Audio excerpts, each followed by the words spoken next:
ফজরের নামাজ কাজা হয়ে গেলে কখন পড়বেন? এই নামাজটা কি যখন আপনি ঘুম থেকে উঠবেন তখন পড়বেন, নাকি এটা জোহরের সাথে মিলিয়ে পড়বেন?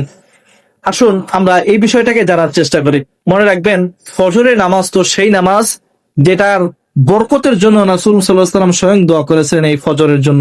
এরপরে ফজরের পরে যে নির্মল কোমল এবং বাতাস যেটা হয়, সেই বাতাসের ভিতরে মুনাফিকের কোনো ঘ্রাণ পাওয়া যায় না।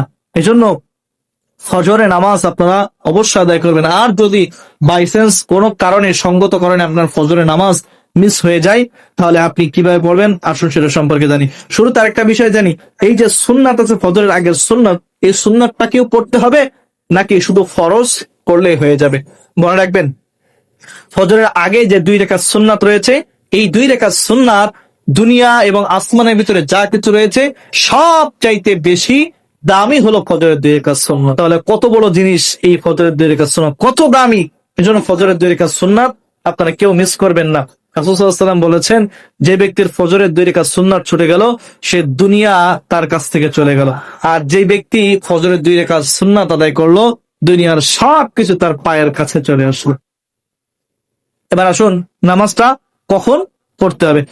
অনেক সময় এরকম হয় যে আমরা ঘুমাইছি বা অ্যালার্ম একটু দেরিতে ঘুমানোর কারণে, খুব বেশি ক্লান্ত থাকার কারণে আমরা নামাজটা পড়তে পারি না। হঠাৎ করে আমাদের ঘুমটা ভাঙলো। যদি আপনি ঘুম ভেঙে দেখেন এমত অবস্থায় সূর্য কেবল উঠতেছে, তো এই সময় আপনি নামাজ আদায় করবেন না। কারণ 3 সময় নামাজ আদায় করা এটা হলো হারাম। একটা হলো যখন সূর্য একেবারে উঠতেছে, লাল লাল ভাব আছে এমত অবস্থায়, এবং একেবারে যখন সূর্যটা মাথার উপরে আছে সেই সময়, এবং যে সময় সূর্যটা ডুবে যাচ্ছে লাল একটা আবরণ আছে, এই সময়, এই 3 সময় নামাজ পড়া যাবে না।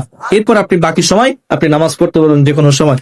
যদি মনে হয় যে আপনি উঠছেন সূর্য লাল অবস্থা আছে, এই সময় পড়বেন না, একেবারে ভালোভাবে যখন সূর্য উঠে যাবে তখন আপনি পড়বেন। বা এরকম হতে পারে যে 7টা 8টার সময় আপনি ঘুম থেকে উঠলেন, এবার আপনি কি জোহরের জন্য অপেক্ষা করবেন? না, আপনি জোহরের জন্য অপেক্ষা করবেন না। যখনই আপনি উঠবেন এই 7টার সময় বা 8টার সময়, তখনই আপনি এই ফজরের নামাজটা আদায় করবেন। সুন্নাত আপনি অবশ্যই পড়বেন। সুন্নাত পড়ে এরপরে আপনি 2 রাকাত ফরজ নামাজ আদায় করে নেবেন। এই ফজরের নামাজের গুরুত্ব কিন্তু অপরিসীম, বিশেষ করে ফজরের যে 2 রাকাত সুন্নাত আছে, এর জন্য কেউ এটা মিস করবেন না। যদি কোনো সঙ্গত কারণে এই নামাজটা অনেকের মিস হয়ে যেতেই পারে, তো এটা মিস হওয়ার পরে আপনারা বিলম্ব করবেন না, পরের দিনের ফজরের জন্য অপেক্ষা করবেন না বা জোহরের জন্য অপেক্ষা করবেন না। আপনারা ওই যখনই ঘুম থেকে উঠবেন, আপনারা ওই সময়ই এই ফজরের নামাজটা আদায় করবেন, সুন্নাত সহ আপনারা নামাজটা আদায় করবেন। আর মাথায় রাখবেন যেন পরবর্তীতে আর কখনো কাজা না হয়, এবং আল্লাহ তাআলার কাছে আপনারা অনুতপ্ত হবেন যে আল্লাহ ভুলে হয়ে গিয়েছে, শয়তানের ধোঁকায় পড়ে হয়ে গেছে, আর হবে না, তুমি এই বিষয়টা আজকে থেকে আমাদের মাফ করে দাও। এরকম আল্লাহ তাআলার কাছে কাকুদের সাথে অবশ্যই